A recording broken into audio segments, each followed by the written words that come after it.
Okay, everyone. Welcome, welcome, community. How is everyone doing? Let me make sure I've got a good angle here and the lighting's good and perfect. So, we are here today for the Heartshine EFT Tapping Sanctuary live. And today I have something that I'm really looking forward to talking about.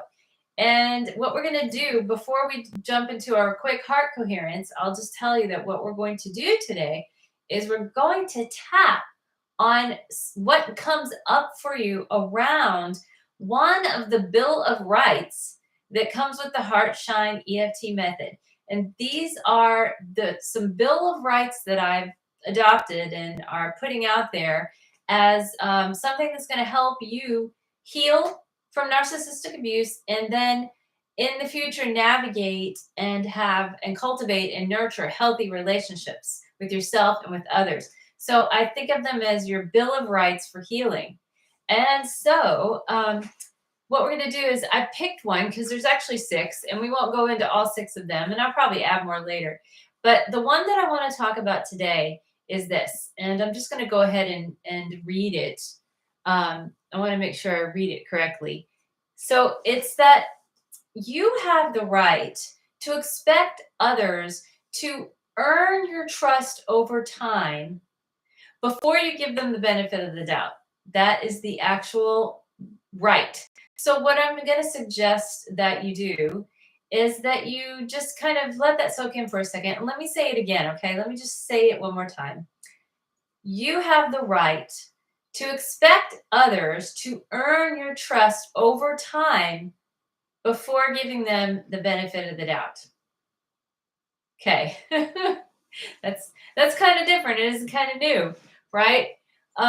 So let's just talk about that real quick. And like I said, after I give a little kind of introduction to why I've adopted this myself as one of my Bill of Rights for healing, and why I'm going to suggest that you do it as well, is I'm just going to explain it, and then we're going to jump into the heart coherence and tapping. So here's the deal, you guys. You know, I don't know what it was like when you grew up, what kind of culture you had. I'm just going to assume that if you have been narcissistically abused, that you probably have ended up in a situation where whatever kind of trauma you experienced has really created for you a lot of doubt around your own instincts. Okay, a lot of cognitive dissonance, a lot of invalidation. A lot of feelings of not being safe when you're trying to protect yourself or make your own decisions or listen to your intuition when it comes to situations and people. And this is one of the results of being narcissistically abused. So what can happen is we have a tendency, and if you couple that with like a cultural belief that you should give people the benefit of the doubt, if you couple that with kind of the special consequences of being narcissistically abused, you end up with this like terrible, habit or way of being where you just feel like you just have to trust everyone no matter what. Like that somehow it's culturally rude to not trust people, that it's wrong, or that for some reason, like, it's not being a good person if you don't just automatically give people the benefit of the doubt or trust them. And that somehow what's best and what's most polite is to just give people the benefit of the doubt that they've got your back, or that, that they're safe people until they show you otherwise. But what I'm suggesting is that actually, I think it should be the other way around. And here's why. Because when it comes to narcissists, okay, and you all may already know this, when you're first engaging in a relationship with a narcissist, whether it's friendship, it's intimate possibly, or romantic, whatever it might be, is that in the beginning, there's a lot of love bombing, there's a lot of mirroring. And what that is when a narcissist mirrors your own, mimics your own body movements or voice patterns, or even just adopts your value system and reflects it back to you.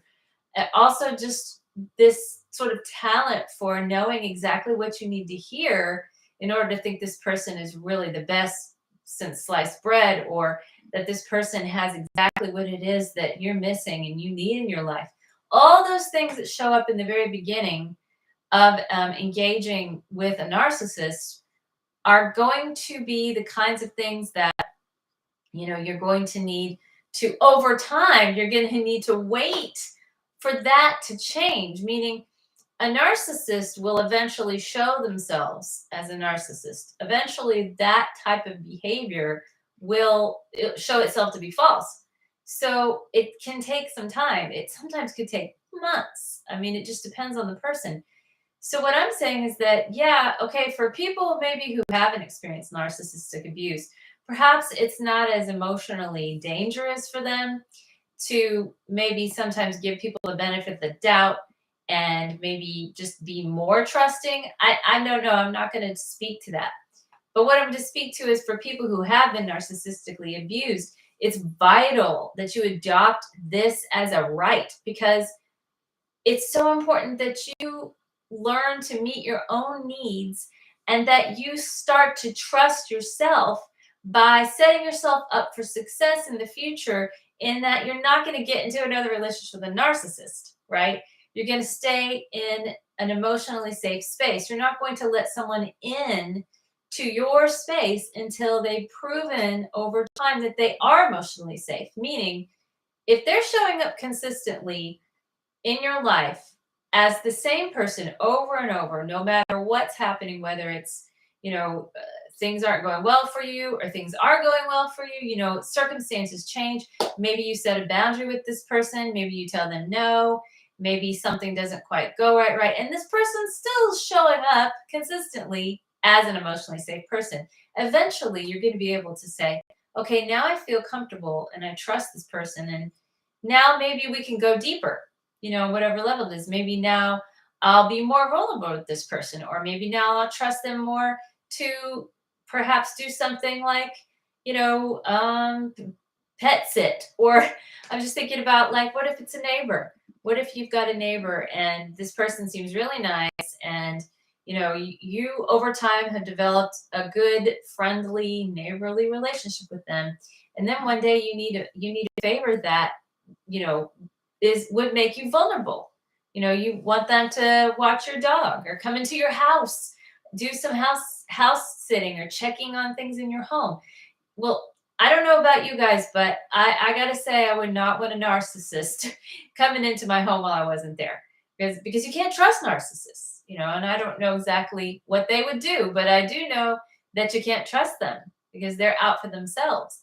So I would want to make sure that I knew for sure someone that I was going to trust with anything, whether it be, my heart, or my home, or my pets, or my children, or my other friends, or anything at all, that I would want to be sure that this person was not a narcissist. And that's how you can know. I'm sorry. There's no other way. There's no other way to know than to make this person prove themselves over time. I know it sucks, right? It's like, God, you mean I have to actually make people prove themselves? That's uncomfortable for people who have been abused, because we have been taught to allow others to cross our boundaries. We've been taught not to meet our own needs. We've been taught not to trust ourselves. This is the opposite. So basically what this boils down to is, even if you were wrong, okay, here's the crux. Even if you were wrong about this, let's just say that you expect someone to prove themselves to you, and over time you were giving them a chance to do this, and then maybe something happened where you started to get a little iffy about them. Like, they did something and you're like, ooh, yeah, that doesn't feel good. And you made the decision right there. I'm going to decide I'm not going to trust this person, or whatever that means in that situation. I'm going to be cautious here. I'm going to not trust this person. I'm not going to jump into this relationship any deeper. And this is what comes up. What if I'm wrong? What if I'm wrong about this? Oh my God.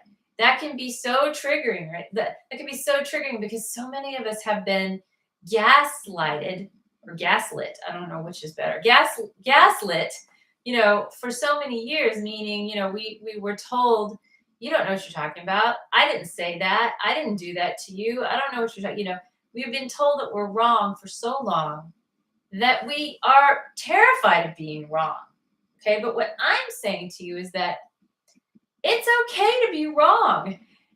In order to protect yourself and to develop trust in yourself, okay, it's okay to risk being wrong, because if you would rather risk that than risk your own emotional safety, that means you're healing and or healed, right? Like, that's a sign that you're truly healing your relationship to yourself, that you're putting yourself first, that you are trusting yourself. Okay.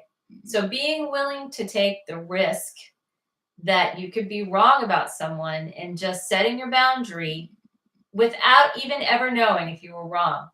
That might happen too. You might not get any validation later on that your gut feeling was correct. Now, I'm going to tell you a really quick story about something that happened to me.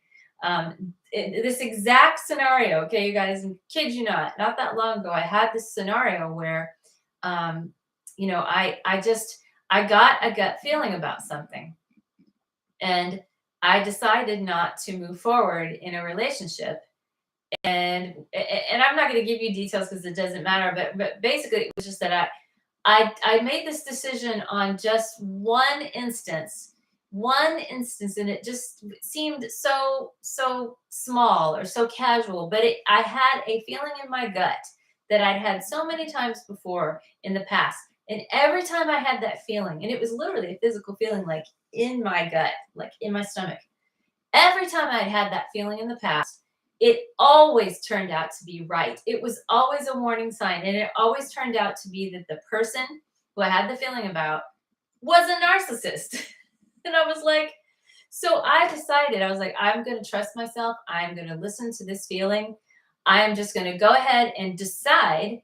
And the beautiful thing about it was I was not involved with this person in any way in which it made it hard for me to just stop being involved. It was a very casual moment, a very casual involvement. So I just stopped. I decided not going to move forward. And I went on and I was like, okay. And then I did actually find out later, just got some information from someone, from a third party, that in fact validated that I was correct. And I was like, oh my gosh, wow. And it was such a win for me, you guys. It was such a win because I was like, look what I've done. I have saved myself like all this pain and suffering of ending up in another emotionally unsafe relationship that I would have to extract myself from. I saved myself from that. And what did that do for me, you guys? What did it do? It made me trust myself more. It was like, oh wow, my body really is my ally.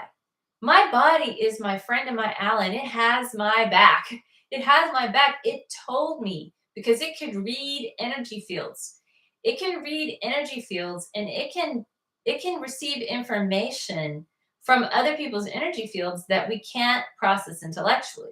So my body told me this is an unsafe person, and I listened and I acted, and then later on I was correct. And so it was a huge win for me. So anyway, guys, I think you get the picture here of what I'm talking about. So let's go ahead now and shift into the tapping. And what I want to do, oh, I'm getting warm because I'm talking so much. What I want to do is I want to have you just take a moment, and we're gonna do some quick heart coherence. We're just gonna get really grounded. So let's shift out of this talking and listening mode, okay? Very intellectual. And we'll shift into the body. So get comfortable wherever you are and take a couple slow breaths. Put your hands over your heart center.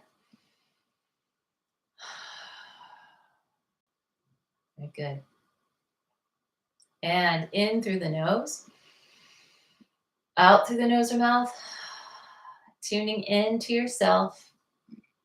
Just notice the surface that you're sitting on. So just feel how it supports you. Just feel the temperature of the air in the room that you're in. Notice how it feels on your skin. Good. Start to tune into your heart center. And if you have your hands over your heart, you can actually just even press into the heart center a little. Just activate that intention. Good. And now I would like to invite you to think about someone in your life that you care for deeply and that you love so much. And as soon as you think of them, just get a smile on your lips. This could be a person or a pet. And you could also use a place if you want. Place that you love. Anything that works for you. And just notice this feeling of love that comes from the heart center when you think about this person or place. And just anchor this feeling in. Good. And as we take another deep breath, just drop your hands into your lap, and I'm going to just guide you back here to bring your eyes back into the room nice and slow, and keep them soft for a moment before you come back to me here. Take a deep breath as you stretch your arms up over your head and look up at the sky and really reach with your fingertips and come back to center. Okay, good. Roll your shoulders if that feels good. And now just feeling tuned in with me. I'm going to have you direct your attention back to the Bill of Rights. The Bill of Rights that I discussed before we did this heart coherence. I'm going to say it again, okay? So tune into this phrase and tell me what comes up for you. And I'm saying, tell me if you're here live, you can type it in the chat. And if you're watching this later, then go ahead and write it down. Write it down on a piece of paper. What comes up for you when you hear this phrase or even say it out loud? Okay. So I'm going to actually put it for you in the first person. I have the right to expect people to earn my trust over time before giving them the benefit of the doubt. Okay, let's say it again. If you didn't catch that one more time, you can say it out loud if you want. I have the right to expect people to earn my trust over time before giving them the benefit of the doubt. Okay. All right, so when you say that phrase, tell me what comes up. Does that feel good? Does it feel doable? Does it feel right? Does it feel true? Does it feel safe? Or does it possibly feel scary? Does it make you feel anxious? Does it make you feel unworthy? Does it make you feel possibly ashamed or feel guilty?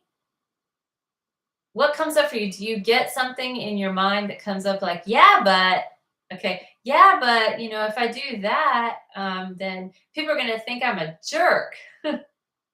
Or, oh, I could never do that. For whatever reason, there's a voice inside your head probably that's telling you some things. So whatever that is, go ahead and write it down if you want. You can write it down or just have it in your mind. And so that's like your biggest block around really adopting this as a right. That is what's coming up for you, as in, this is what will stop you from doing this, from owning this right. Okay. So what we're going to do is we're going to tap on that of releasing whatever that is. So what we're going to do is I'm actually just going to do a general setup statement, and you can think about your issue, or you can use mine, and I'm just going to call it this resistance. That's all. This resistance. And I'm going to use some phrasing and some language that you can also use as well. And if you like it and if it lands for you, great. And if it doesn't, that's okay too, because then you'll know, well, that's actually not how I feel. And that's important too, because that's an awareness. So just remember, borrow benefits, meaning you're going to get benefits if you tap with me, no matter what you say. Okay. All right. So think about your issue. And 0 to 10, you can go ahead and get your SUD level. And that's just how stressful does this feel, 0 to 10? Or if it's a belief, like that would make me a jerk, then you would just decide, how true does this feel? 0 to 10, 10 being the most true and 0 not being true. So go ahead and get that level, write it down, or just remember it. Even though I have all this resistance, I have all this resistance to owning this right,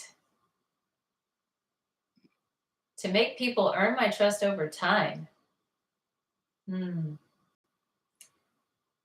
I'm willing to accept myself anyway. Even though I have all this resistance to owning the right to expect people to earn my trust over a period of time that I see fit.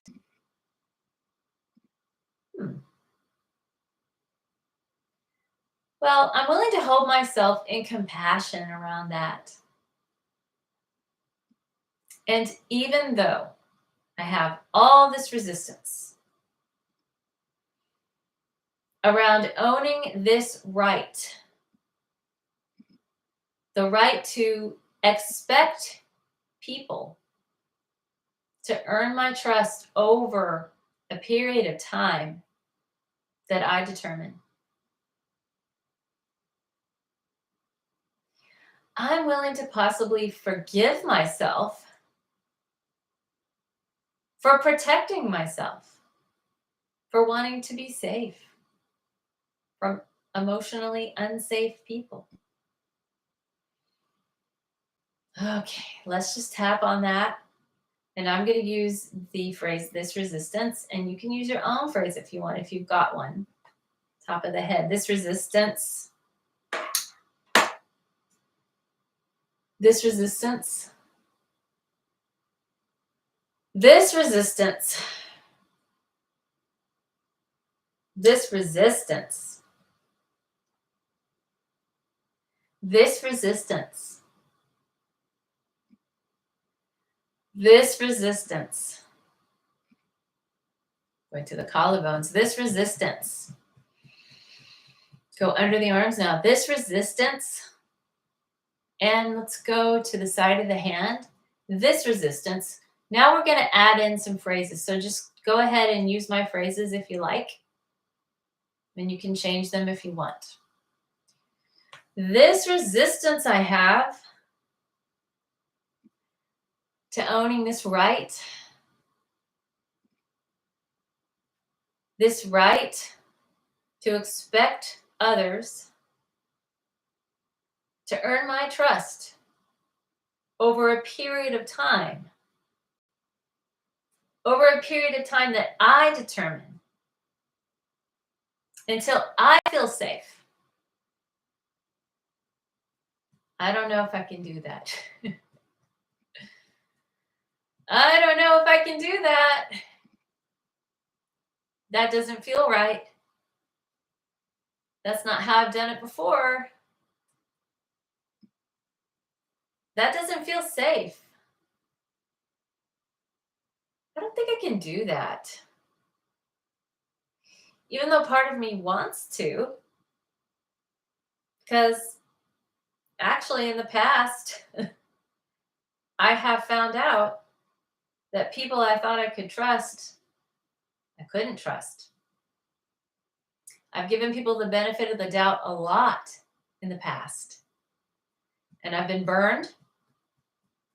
I've been hurt. I've been betrayed. It has happened. But for some reason, I just keep giving people the benefit of the doubt. I just let them walk all over me. I let them come right on in, even though I barely know them. Or I ignore my feelings. I ignore the warning signs. I get a feeling about someone, and then I ignore the warning signs. And then I find out later that I was right. But I keep doing it. I can't stop because it's rude to make people earn my trust. That's rude. It's not polite. Shouldn't we give people the benefit of the doubt? Isn't that nice? Isn't that a nice way to be? Doesn't that make you a good person? A trusting person? A nice person? Whatever, fill in the blank here, you guys, a blank person. Because if I did that, then people would think I was a jerk. If I did that, people would think, fill in the blank, you guys. If I did that, people would think I was, put your word in there. People would think I was a bitch. People would think I was a jerk, an asshole. I mean, all kinds of things, right? I don't want that. I don't want people to think that about me. That's embarrassing. Then I would feel guilty and ashamed. So I'd just rather take the risk. I'd rather take the risk of getting involved with another narcissist than being seen as a jerk or whatever. I don't know, though. Maybe I'm tired of that. Maybe I'm tired of getting betrayed. I'm tired of not listening to myself. I'm tired of what it means to constantly doubt myself. I'm tired of constantly doubting myself. It does not feel good. You know, I would beat myself up later and say, God, you knew that was going to happen, right? I beat myself up and say, man, I knew that was going to happen. I knew that person was no good. I had this feeling. And then what's the consequence? Then I'm mad at myself. Then I'm really mad at myself for that. What if I could trust myself? What if I could trust myself implicitly, even if I was wrong? Ooh, I don't know. What if I was wrong? What if I could trust myself completely to know when someone's not emotionally safe or physically, any kind of danger, whatever that danger might be that I am sensing from someone? What if I could trust myself? What would that feel like to trust myself that much on that level? What would that mean for my life? What if I could give myself permission to make people earn my trust over time and show me that they were truly emotionally safe, that they were truly who they appear to be, that they truly have my back, and that they support me, and that they want the best for me, and they want me to succeed. They want me to be happy. They want me to have my dreams. What if I made people show me over time, this is true about me. This is true about you. What if I could do that? That would feel pretty good. I think I would like that. And even though maybe a tiny part of me still doesn't feel safe doing that, it doesn't feel quite right for whatever reason, I'm willing to possibly try it out. I'm willing to consider that I could try this. I could try out this new right. Maybe just see if it works. And no matter what, I deeply and completely love and approve of myself right now, the way I am. Take a breath. Tune in. See how you're feeling now. Just notice any shifts you might have gotten. Any of that language that I was saying, if it landed for you, like if you're like, ooh, yeah, that. Yeah, that's true for me. Make sure you take note of that. And also if I said something that you're like, oh no, that's not it. Because usually what comes after that is, that's not true, but this is true instead. So it's all information that's important that helps you understand yourself, and it helps you understand why you might be blocked around adopting this right, around this level of healing. Okay. So wonderful that you were here today. I'm so pleased that you did this tapping. If you did follow me all the way through to the end, that's awesome. I want to say that I've posted here in the chat that I have a free tutorial and community now on my website for thriving after narcissistic abuse. And I know if you're watching this replay, you can't see the chat anymore, but I'll post the link in the description of this video if you want to check it out. So again, it's a free tutorial. I just created it and it's on my website as a free tutorial. And there's a community there that's attached to it. That's like a social media. So it's like Facebook or whatever, but it's inside my website. So it's private. It's really cool. And then that's a place where you can connect with others who are healing and also talk to myself and my team in the chat. So, all right, everyone, I'm going to go now. And I hope to see you next time. And as always, may you be at ease and know joy. Bye.